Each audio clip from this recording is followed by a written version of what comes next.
మాట్లాడిండో అందరం కూడా గమనించుకున్నాం. మరి ఇవాళ కూడా అదే చేయాలి. వీడు చూడడానికి మనోళ్ళలాగా ఉంటాడు, తెలంగాణోళ్ళలాగా ఉంటాడు, కానీ పనిచేసే తెలంగాణకు వ్యతిరేకంగా పనిచేస్తున్నారు. ఆ అంశాన్ని దయచేసి గుర్తించాలి. ఇవాళ మన లోపల మనకున్న అనేక సమస్యలకు మీకు కేసీఆర్ గారికి మధ్యలో వారధిగా నేను నిలబడి ఉంటా. నేను మిమ్మల్ని ఏది అవసరం ఉంటే అది సార్ దగ్గరికి మీ సమస్య నేను తీసుకుపోయి చూపిస్తా. మనం చాలా బలమైనటువంటి పార్టీ, ఇంకా బలంగా ఎదుగుదాం. ప్రపంచంలో మనల్ని ఎవరు ఎదిరించలేనంత బలంగా ఎదుగుదాం. కానీ అట్ ద సేమ్ టైం ప్రజల్ని రక్షించుకోవాల్సినటువంటి అవసరం మనకున్నది. తెలంగాణ యొక్క అభివృద్ధిని కాపాడుకోవాల్సినటువంటి అవసరం మనకున్నది. ఆ ప్రథమ బాధ్యతను మర్చిపోవద్దని కూడా ఇక్కడ ఉండేటటువంటి నాయకులకందరికీ కూడా నేను సూచన చేస్తూ ఉన్నాను. మీ అందరికీ తెలుసు, ప్రపంచం అంతా ఉంటుంది. అప్పుడైతే ఆ ఈడీ సిబిఐ మొత్తం నా ఫోన్ నంబర్ టీవీలలోనే వేసేసారు. ప్రతి ఒక్కరి దగ్గర నా ఫోన్ నంబర్ ఉంటుంది.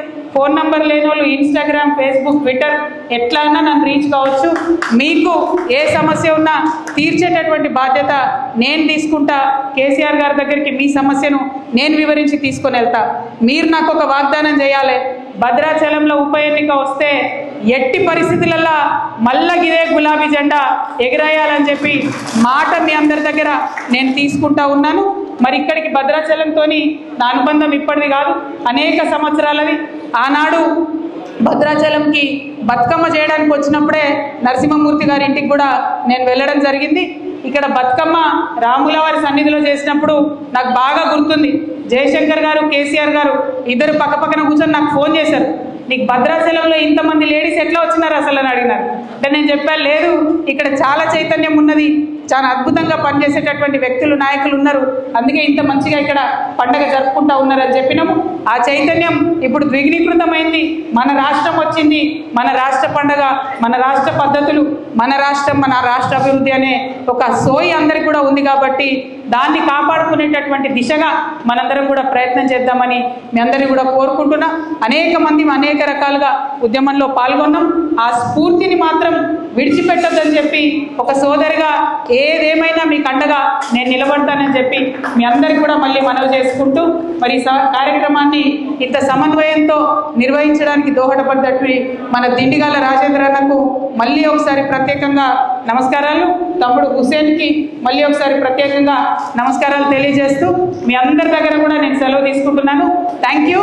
జై తెలంగాణ, జై కేసీఆర్, జై తెలంగాణ, జై తెలంగాణ, కేసీఆర్ నాయకత్వం, కేసీఆర్ నాయకత్వం, రైతక్క నాయకత్వం, జై తెలంగాణ, జై తెలంగాణ.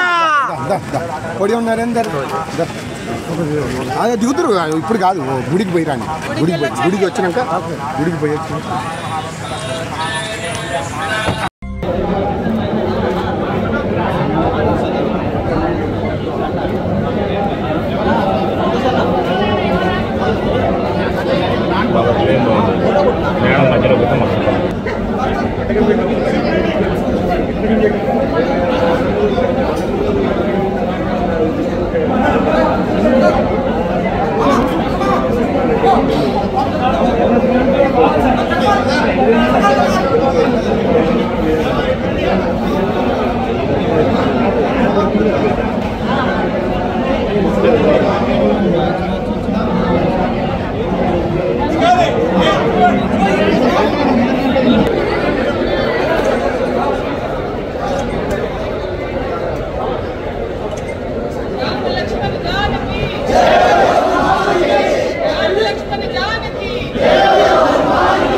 Fast.